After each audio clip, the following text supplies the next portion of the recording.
Okay, last time we have studied agile methods, जिसमें हमने देखा था कि एजाइल मेथड्स क्या होते हैं और उनके क्या वैल्यूज़ हैं, उनके क्या प्रिंसिपल्स हैं। आज हम एजाइल फ्रेमवर्क्स के ऊपर बात करेंगे। एजाइल के लिए हमारे पास मुख्तलिफ़ किस्म के फ्रेमवर्क्स अवेलेबल हैं। जो इसके अंदर सबसे पॉपुलर है उसका नाम है स्क्रम।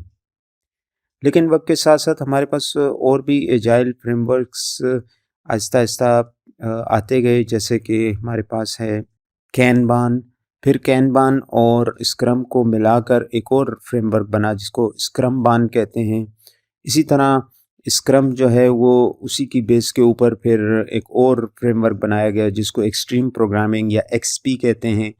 बेसिकली स्क्रम और एक्सपी काफ़ी मिलते जुलते हैं और ये दोनों जो हैं ये पॉपुलर फ्रेमवर्क्स हैं और इनको हम डिटेल में स्टडी भी करेंगे। लेकिन एक्सपी जो है वो ज़्यादा उसके अंदर इंजीनियरिंग वैल्यूज़ ज़्यादा हैं, इंजीनियरिंग प्रिंसिपल्स के ऊपर वो ज़्यादा फोकस करता है।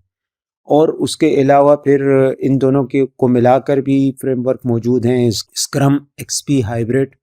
इसी तरह फिर क्रिस्टल, फिर लीन स्टार्टअप और फिर इसी तरह feature driven development, dynamic system development methodologies, ये तमाम के तमाम जो हैं ये एजाइल के फ्रेमवर्क्स हैं। लेकिन जैसे मैंने बताया कि सबसे पॉपुलर जो है वो स्क्रम है और ज़्यादातर लोग यही समझते हैं कि एजाइल और स्क्रम एक ही चीज़ है, लेकिन ऐसा नहीं है। एजाइल जो है वो जनरल प्रिंसिपल्स और वैल्यूज स्पेसिफाई करता है, जबकि स्क्रम जो है उसके अंदर इसका एक फ्रेमवर्क है।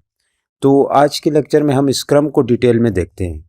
स्क्रम एक एजाइल मेथड है जिसका फोकस इटरेटिव डेवलपमेंट के ऊपर है कि इटरेटिव डेवलपमेंट को किस तरह से फोकस किया जाए और रादर देन अदर जो एजाइल की प्रैक्टिसेस हैं। तो अगर हम कंपैरिजन करें वाटरफॉल का स्क्रम के साथ, तो वाटरफॉल में जैसे कि हमने स्टडी किया हुआ है कि we have distinct phases. For example requirement phase है तो रिक्वायरमेंट फेज़ का हमारे पास कोई ना कोई आउटपुट आएगा which is a requirement document. Then we have a design phase जिसका हमारे पास आउटपुट आएगा डिज़ाइन डॉक्यूमेंट्स। फिर हमारे पास इम्प्लीमेंटेशन फेज़ है, वेरिफिकेशन फेज़, और आखिर में हमारे पास एक सॉफ्टवेयर प्रोडक्ट जो है वो बनती है। स्क्रम के अंदर ऐसा नहीं है। स्क्रम के अंदर वी हैव डिफरेंट इटरेशंस और हर इटरेशन के अंदर हम डिज़ाइन भी करेंगे, रिक्वायरमेंट को भी स्पेसिफाई करेंगे, फिर डिज़ाइन करेंगे, फिर उसके बाद डेवलपमेंट करेंगे, टेस्टिंग करेंगे। तो हमारे पास हर इटरेशन के आखिर में एक आउटपुट जो है वो हमें मिलेगा। इन दिस सेंस हम कह सकते हैं कि स्क्रम बेसिकली उसके अंदर 3 फेजेस हैं। पहला फेज़ जो है वो प्लानिंग फेज़ है जिसके अंदर हम जनरल ऑब्जेक्टिव्स को स्पेसिफाई करते हैं कि हमारे प्रोजेक्ट के ऑब्जेक्टिव्स क्या हैं और हम सॉफ्टवेयर का आर्किटेक्चर बनाते हैं।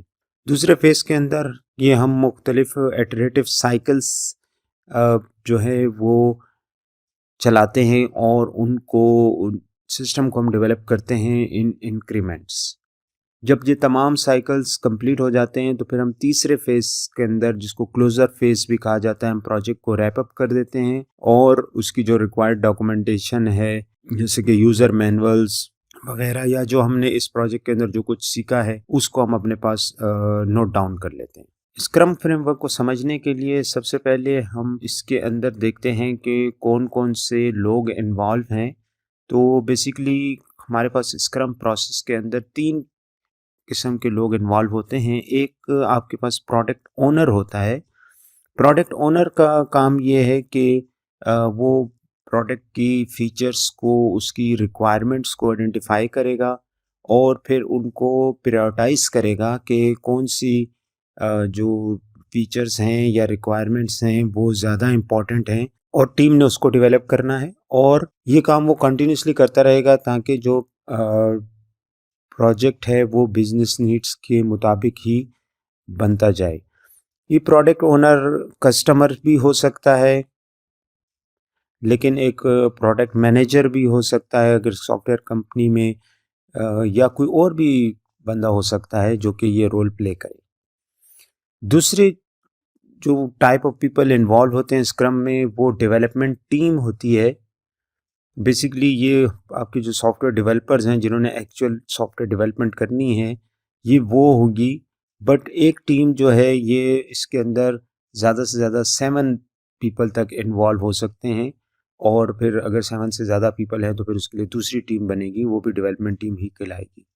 इनका काम क्या है, इन्होंने सॉफ्टवेयर को डेवलप करना है, और जो कोई अगर एसेंशियल डॉक्यूमेंटेशन वगैरह करनी है तो वो ये डेवलपमेंट टीम करेगी।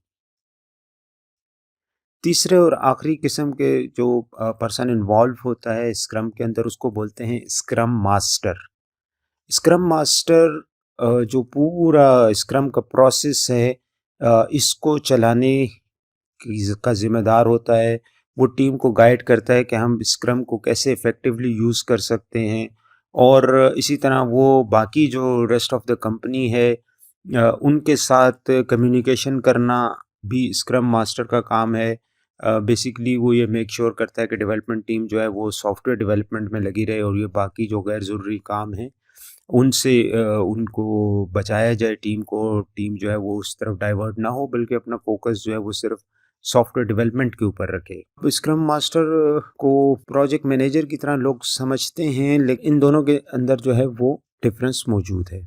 स्क्रम का प्रोसेस कैसे स्टार्ट होता है, तो जो सबसे पहला डॉक्यूमेंट है उसको कहते हैं प्रोडक्ट बैकलॉग। अब इसको समझ लें कि ये कोई डिटेल डॉक्यूमेंट नहीं है, बल्कि ये एक टू डू लिस्ट है। इस लिस्ट के अंदर ये लिखा होता है कि सॉफ्टवेयर में कौन कौन से फीचर्स हैं, तो वो उस फीचर्स के सिर्फ नाम लिखे हुए होते हैं, उनकी कोई ख़ास डिटेल इसके अंदर मौजूद नहीं होती। यूँ समझ लें कि सॉफ्टवेयर के अंदर क्या-क्या चीज़ें आप बनाना चाह रहे हैं, या सॉफ्टवेयर की रिक्वायरमेंट्स क्या हैं, इसको यूज़र स्टोरीज़ भी कहते हैं एजाइल की ज़ुबान में। प्रोडक्ट बैकलॉग में से प्रोडक्ट ओनर का सबसे पहले काम ये है कि वो प्रायोरिटाइज़ करे, और वो डिसाइड करे कि इनमें से हमने कौन-सी रिक्वायरमेंट को पिकअप करना है। ठीक है? क्योंकि हम याद रखें कि डेवलपमेंट कर रहे हैं इटरेशन में, इंक्रीमेंट्स की शक्ल में, तो सारी की सारी रिक्वायरमेंट्स को हमने इकट्ठे एक ही वक़्त में नहीं उठाना। सपोज़ वी हैव 10-15 रिक्वायरमेंट्स, तो उसमें से हमने सिर्फ 1 या 2 रिक्वायरमेंट्स को हमने पिक करना है, और फिर हमने उन 1-2 रिक्वायरमेंट्स के ऊपर अपनी इटरेशन चलानी है और अपना साइकिल कंप्लीट करना है। उसके बाद फिर हम नेक्स्ट जो हैं वो 1 या 2 मज़ीद रिक्वायरमेंट्स उठाएँगे, और इसी तरह ये प्रोसेस चलता रहेगा। ये मैं बता चुका हूँ कि ये रिक्वायरमेंट्स को प्रायोरिटाइज़ करना और इनको सेलेक्ट करना जो है वो प्रोडक्ट ओनर का काम है, वो ये सारी चीज़ें डिसाइड करेगा। जब प्रोडक्ट बैकलॉग में से प्रोडक्ट ओनर ने 1-2 रिक्वायरमेंट्स सेलेक्ट कर लीं, उसके बाद नेक्स्ट नंबर पे फिर स्प्रिंट की प्लानिंग मीटिंग होती है। जो मैंने आपको बताया कि जो पहला फ़ेज़ है, इस मीटिंग के अंदर क्या होता है, इसके अंदर टीम और प्रोडक्ट ओनर जो हैं वो आपस में मिलकर एक मीटिंग करते हैं, और ये डिसाइड करते हैं कि किस तरीके से रिक्वायरमेंट्स को, जो top level requirements product backlog में से ली गई हैं, उनको किस तरीके से इम्प्लीमेंट करना है।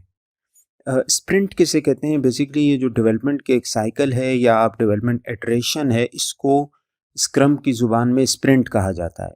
नॉर्मली ये 1 वीक या 2 वीक्स से लेकर 4 वीक्स तक इसकी ड्यूरेशन होती है। यानी हमने इतना काम उठाना है जो कि 1 वीक से लेकर 4 वीक्स के दरमियान कंप्लीट हो सके, डेवलप हो सके। तो स्प्रिंट प्लानिंग मीटिंग के अंदर ये डिसाइड किया जाता है कि अच्छा, ये 1 रिक्वायरमेंट या 2 रिक्वायरमेंट्स हमने उठाई हैं, अब हमने इसको स्प्रिंट में किस तरीके से एग्जीक्यूट करना है ताकि ये 1 से लेके 4 वीक्स के दरमियान कंप्लीट हो जाए। उसके बाद फिर एक और डॉक्यूमेंट बनाया जाता है जिसको कहा जाता है स्प्रिंट बैकलॉग।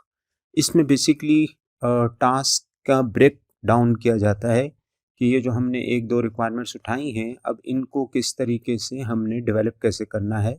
तो उसके लिए फिर ये टास्क जो है वो टीम के मुख्तलिफ मेंबर्स को असाइन किए जाते हैं कि डेटाबेस कौन डेवलप करेगा, फ्रंट एंड कौन डेवलप करेगा, इसको टेस्ट कौन करेगा, इसको डिज़ाइन कौन करेगा, प्रोग्रामिंग कौन करेगा, वगैरह वगैरह।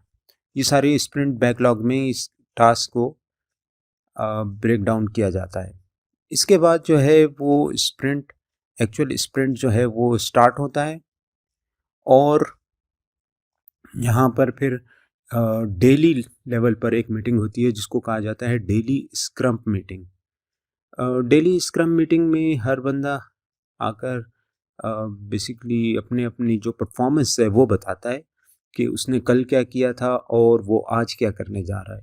तो इस तरह टीम के हर मेंबर को पता होता है कि इस वक्त सॉफ्टवेयर के ऊपर क्या काम हो रहा है और कौन सा बंदा क्या कर रहा है। इस तरह अगर कोई बंदा जो है अगर वो किसी प्रॉब्लम में फंस जाता है तो वो दूसरों से गाइडेंस भी ले सकता है, दूसरे उसको गाइड कर सकते हैं। फॉर एग्ज़ाम्पल डेटाबेस जो बना रहा है वो बताता है कि भाई कल मैंने टेबल्स बनाए हैं और आज मैं उसके अंदर डेटा जो है वो डमी डेटा डालूँगा इन टेबल्स के अंदर। तो इसी तरह अगर किसी को कोई प्रॉब्लम आ रहा है तो वो daily scrum meeting short meeting होती है। इसके अंदर वो 5-10 मिनट के लिए सारे जितने भी टीम मेंबर्स हैं मिलकर अपनी-अपनी प्रोग्रेस जो है वो एक दूसरे के साथ शेयर कर लेते हैं। इसके बाद ये स्प्रिंट जब कंप्लीट हो जाता है तो ये स्प्रिंट बेसिकली सेकंड फेज़ था जैसे कि आपने शुरू में देखा। और जब स्प्रिंट कंप्लीट हो जाता है फिर एक स्प्रिंट की रिव्यू मीटिंग होती है।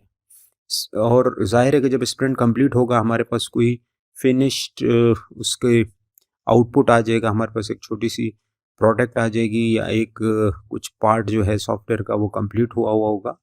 तो स्प्रिंट रिव्यू के अंदर ये चेक किया जाता है कि हमने कितना काम जो है वो कर लिया है और कितनी रिक्वायरमेंट्स जो हैं वो कंप्लीट हो गई हैं और अभी हमने फिर नेक्स्ट क्या काम करना है, नेक्स्ट स्प्रिंट के अंदर हमने कौन से रिक्वायरमेंट्स को इंक्लूड करना है।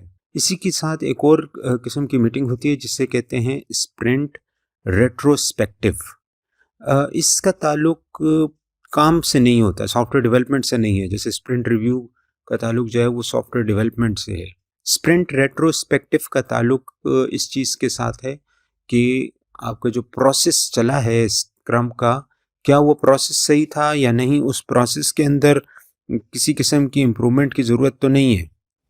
लोग जो थे वो डेली स्क्रम मीटिंग में आ रहे थे या नहीं, अगर नहीं आ रहे थे तो उसके लिए फिर हमें क्या करना चाहिए। हमें फॉर एग्ज़ाम्पल 5 मिनट पहले सबको मैसेज कर देना चाहिए कि भाई मीटिंग स्टार्ट होने वाली है, या जो हमारे पास स्प्रिंट था उसके अंदर किसी किस्म की कोई प्रॉब्लम्स तो नहीं आ रही थी।